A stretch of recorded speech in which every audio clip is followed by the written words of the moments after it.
नमस्कार दोस्तों। टाटा इंडस्ट्रीज के मालिक रतन टाटा आज इस दुनिया में नहीं हैं। 86 साल की उम्र में 9 अक्टूबर को देर रात मुंबई के ब्रीच कैंडी हॉस्पिटल में उनका निधन हो गया।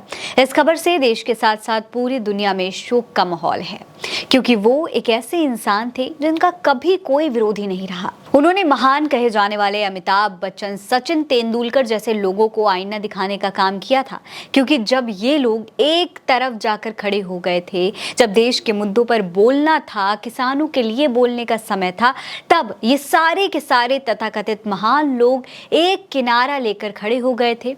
उस वक्त रतन टाटा ही थे जो हर बार सच्चाई के साथ खड़े हुए।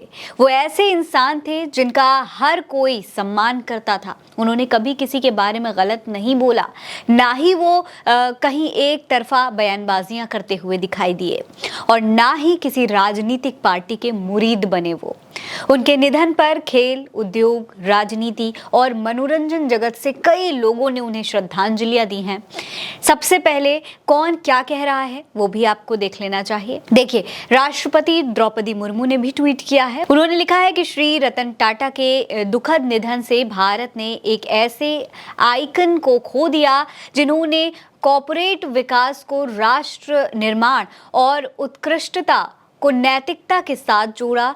पद्म विभूषण और पद्म भूषण से सम्मानित उन्होंने टाटा की महान विरासत को आगे बढ़ाया और इसे और अधिक प्रभावशाली वैश्विक उपस्थिति दी। उन्होंने अनुभवी पेशेवरों और युवा छात्रों को समान रूप से प्रेरित किया। परोपकार और दान के लिए उनका योगदान अमूल्य है। मैं उनके परिवार, टाटा समूह की पूरी टीम और दुनिया भर में उनके प्रशंसकों के प्रति अपनी संवेदना व्यक्त करती हूँ। इसके अलावा प्रधानमंत्री नरेंद्र मोदी ने भी बाकायदा एक ट्वीट किया है, एक तस्वीर शेयर की है और लिखा है कि श्री रतन टाटा जी एक दूरदर्शी बिजनेस लीडर, एक दयालु आत्मा और एक असाधारण इंसान थे। उन्होंने भारत के सबसे पुराने और सबसे प्रतिष्ठित व्यापारिक घरानों में से एक को स्थिर नेतृत्व प्रदान किया। साथ ही उनका योगदान बोर्डरूम में कहीं आगे तक गया। उन्होंने अपनी विनम्रता, दयालुता और हमारे समाज को बेहतर बनाने के लिए एक अटूट प्रतिबद्धता के कारण कई लोगों को अपना मुरीद बना लिया। कांग्रेस सांसद और लोकसभा में नेता प्रतिपक्ष राहुल गांधी ने भी इसको लेकर एक ट्वीट किया है। उन्होंने लिखा है कि रतन टाटा एक दूरदर्शी व्यक्ति थे। उन्होंने व्यापार और परोपकार दोनों पर अमिट छाप छोड़ी है। उनके परिवार और टाटा समुदाय के प्रति मेरी संवेदनाएं हैं। आपको बता दें, रतन टाटा और राहुल गांधी के भी काफी अच्छे संबंध रहे हैं। वहीं रक्षा मंत्री राजनाथ सिंह ने भी एक ट्वीट किया है। उन्होंने लिखा है कि रतन टाटा के निधन से दुखी हूं। वो भारतीय उद्योग जगत के दिग्गज थे। उन्होंने हमारी अर्थव्यवस्था, व्यापार और उद्योग में उसके महत्वपूर्ण योगदान के लिए जाना जाता है। उनके परिवार, दोस्तों और प्रशंसकों के प्रति मेरी गहरी संवेदना है। उनकी आत्मा को शांति मिले। वहीं गृह मंत्री अमित शाह का ट्वीट भी देख लीजिए। वो लिखते हैं कि दिग्गज उद्योगपति और सच्चे राष्ट्रवादी श्री रतन टाटा जी के निधन से बहुत दुखी हुआ। उन्होंने निस्वार्थ भाव से अपना जीवन हमारे राष्ट्र के विकास के लिए समर्पित कर दिया। जब भी मैं उनसे मिला, भारत और उनके लोगों की बेहतरी के लिए उनके उत्साह और प्रतिबद्धता ने मुझे चकित कर दिया। हमारे देश और उनके लोगों के कल्याण के लिए उनकी प्रतिबद्धता ने लाखों सपनों को जन्म दिया। समय रतन टाटा जी को उनके प्यारे देश से दूर नहीं कर सकता। वो हमारे दिलों में जीवित रहेंगे। टाटा समूह और उनके अनगिनत प्रशंसकों के प्रति मेरी संवेदनाएं। ओम शांति शांति शांति। पश्चिम बंगाल की मुख्यमंत्री ममता बनर्जी भी ट्वीट करती हैं, लिखती हैं, टाटा संस्था के मानद चेयरमैन रतन टाटा के निधन से दुखी हूं। टाटा समूह के पूर्व चेयरमैन, भारतीय उद्योग के अग्रणी नेता और जनहितैषी परोपकारी व्यक्ति थे। उनका निधन भारतीय व्यापार जगत और समाज के लिए एक अपूर्णीय क्षति होगी। उनके सभी परिवार के सदस्यों और सहयोगियों के प्रति मेरी संवेदनाएं। इसके अलावा दोस्तों, अडानी ग्रुप के चेयरपर्सन गौतम अडानी का ट्वीट भी देख लीजिए। वो लिखते हैं कि भारत ने एक दिग्गज, एक दूरदर्शी व्यक्ति को खो दिया है, जिसने आधुनिक भारत के मार्ग को फिर से परिभाषित किया। रतन टाटा केवल एक व्यापारिक नेता नहीं थे। उन्होंने भारत की भावना को ईमानदारी, करुणा और व्यापक भलाई के लिए एक अटूट प्रतिबद्धता के साथ मूर्त रूप दिया।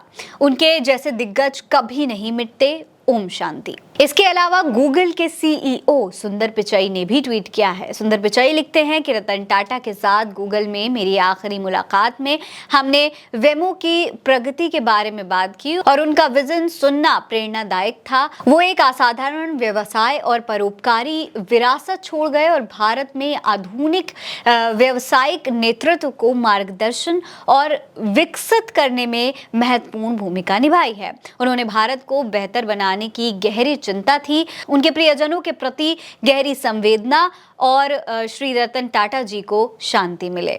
वहीं अखिलेश यादव हैं सपा प्रमुख। उन्होंने ट्वीट करके लिखा है कि जिन्होंने सिखाया कैसे उसूलों के साथ कारोबार किया जाता है, अपने लाभ को कल्याण के लिए लगाया जाता है, ऐसे महान रतन टाटा जी का जाना इतिहास के पन्नों का पलट जाना होगा। भावभीनी श्रद्धांजलि। वहीं सीएम योगी आदित्यनाथ उत्तर प्रदेश के हैं। इन्होंने भी ट्वीट किया है, लिखा है कि भारत के प्रख्यात उद्योगपति पद्म विभूषण श्री रतन टाटा जी का निधन अत्यंत दुखद है। वो भारतीय उद्योग जगत के महानायक थे। उनका जाना उद्योग जगत के लिए अपूरणीय क्षति होगा। उनका संपूर्ण जीवन देश के औद्योगिक और सामाजिक विकास को समर्पित था। वो सच्चे अर्थों में देश के रतन थे। प्रभु श्री राम से प्रार्थना है कि दिवंगत पुण्यात्मा को अपने श्री चरणों में स्थान तथा उनके शोकाकुल परिजनों और प्रशंसकों को ये दुख सहने की शक्ति प्रदान करें। ओम शांति। दोस्तों, रतन टाटा के निधन के बाद प्रधानमंत्री नरेंद्र मोदी ने जिसे सबसे पहले कॉल किया और कॉल करके बात की वो थे नोएल टाटा। दोस्तों, नोएल रतन टाटा के पिता नवल टाटा की दूसरी पत्नी के बेटे हैं। मतलब रतन और नोएल सौतेले भाई हैं। रतन टाटा के पास इस वक्त 3,800 करोड़ रुपए की संपत्ति है और अब कहा जा रहा है कि नोएल ही उनके उत्तराधिकारी भी होंगे। दोस्तों, महान आत्मा रतन टाटा की आकस्मिक निधन से पूरे देश एक महान व्यक्तित्व को खो चुका है। उनका जीवन, विनम्रता और देश के प्रति योगदान हमेशा याद किया जाएगा। उनकी प्रेरणा से दुनिया को इंसानियत और उदारता का एक मार्ग भी मिल रहा है। फिलहाल आप रतन टाटा के बारे में क्या सोचते हैं, हमें कमेंट सेक्शन में लिखकर अपनी राय जरूर बताएं। ये खबर आप उल्टा चश्मा यूसी पर देख रहे हैं। नमस्कार। क्या पुलिस प्रशासन आपकी नहीं सुन रहा? गुंडे माफियाओं से भी है परेशान। अगर समस्या है तो बताइए। सिस्टम की प्रताड़ना को गुप्त रोग मत बनाइए। जनता का मुकदमा विद प्रज्ञा मिश्रा। अपनी समस्या हमें ईमेल करें या व्हाट्सएप पर भेजें। समस्या की गंभीरता के आधार पर आपको उल्टा चश्मा यूसी के स्टूडियो बुलाया जाएगा। उल्टा चश्मा यूसी जनता की भलाई के लिए प्रज्ञा मिश्रा जी द्वारा स्थापित एक चैनल है। हमारे पास संसाधन सीमित हैं, लेकिन समाज की भलाई का जज्बा असीमित है।